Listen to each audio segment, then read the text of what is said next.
Hi, this is doctor Tejasri, consultant Hegde fertility Malakpet branch. ఇవాళ మనము multiple IUI failures గురించి తెలుసుకుందాం. మన దగ్గరికి చాలామంది కపుల్, మేడం మేము 3, 4, 5 ఐయుఐస్ చేసుకున్నాము, అయినా మాకు ప్రెగ్నెన్సీ అందలేదు అని వస్తూ ఉంటారనమాట. సో ఇప్పుడు మనము ఈ ఎందుకు ఫెయిల్ అయింది ఈ ఐయుఐస్ అనేది, దేనివల్ల రీజన్స్ అనేది మనము తెలుసుకుందాం. First of all, before knowing the reasons, let us discuss what is IUI. IUI అంటే ఒక సింపుల్ ప్రొసీజర్ అండి. ఏంటి అంటే, మనము ఫీమేల్స్లో ఎగ్ అనేది మానిటర్ చేసి, ఎగ్ రిలీజ్ అయిన టైంలో హస్బెండ్ స్పర్మ్ కలెక్ట్ చేసి, దాన్ని ప్రాసెస్ చేసి, మంచి స్పర్మ్ అంటే గుడ్ మొటిలిటీ, మంచి క్వాలిటీ ఉన్న స్పర్మ్స్ని సపరేట్ చేసి దాన్ని మనము గర్భసంచిలో పెడతామన్నమాట.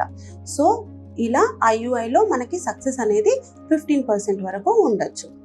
కానీ దాని తర్వాత అంటే ఏదైతే ఫర్టిలైజేషన్ కానీ, ఎంబ్రియో ఫార్మేషన్ కానీ, ఇంప్లాంటేషన్ అంటే ఆ ఎంబ్రియో పిండం అనేది వచ్చి గర్భసంచిలో అతుక్కుంటుందా లేదా అనేది మనము ఐయుఐలో మానిటర్ చేయలేము. సో ఐయుఐ ఫెయిలియర్స్ గల రీజన్స్ ఏంటి అంటే, అది 3 రకాలుగా డివైడ్ చేయొచ్చు. ఒకటేంటి అంటే, ఎగ్లో ఇష్యూస్ ఉండొచ్చు, స్పర్మ్లో ఇష్యూస్ ఉండొచ్చు, ఆర్ గర్భసంచిలో ఇష్యూస్ ఉండొచ్చు. ఎగ్లో ఇష్యూస్ ఏమి అంటే, quality of the egg. Either మనకి ఎగ్ నెంబర్ తక్కువ ఉండడం, లేదంటే పీసీఓడి అంటే నీటి బుడగలు ఉండడము, అలాంటి వాళ్ళల్లో మనము క్వాలిటీ అనేది ఇష్యూస్ చూస్తామన్నమాట. సమ్ టైమ్స్ ఎంటీ ఫాలికల్ అంటే మనం మానిటర్ చేసే ఫాలికల్ ఏదైతే స్కాన్లో ఉందో దాంట్లో ఎగ్ ఉండకపోవచ్చు, దాన్ని ఎంటీ ఫాలికల్స్ అంటారు. ఇంకొకటి స్పర్మ్లో మనకి క్వాలిటీ ఇష్యూస్, మార్ఫాలజీ అంటే నార్మల్గా కనిపించే స్పర్మ్స్ మనకి తక్కువగా ఉండొచ్చు.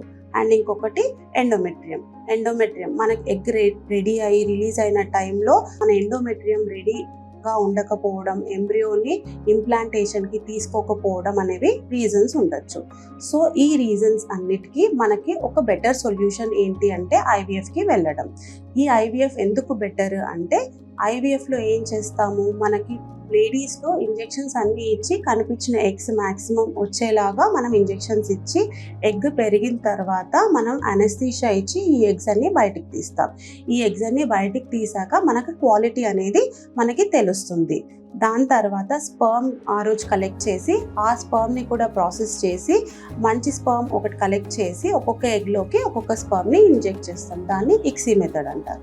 దీని తర్వాత మనము అట్లీస్ట్ 18 to 20 అవర్స్ తర్వాత ఫర్టిలైజేషన్ అంటే ఎగ్ అండ్ స్పర్మ్ కలిసాయా లేవా అనేది మనం ల్యాబ్లో చెక్ చేస్తాం.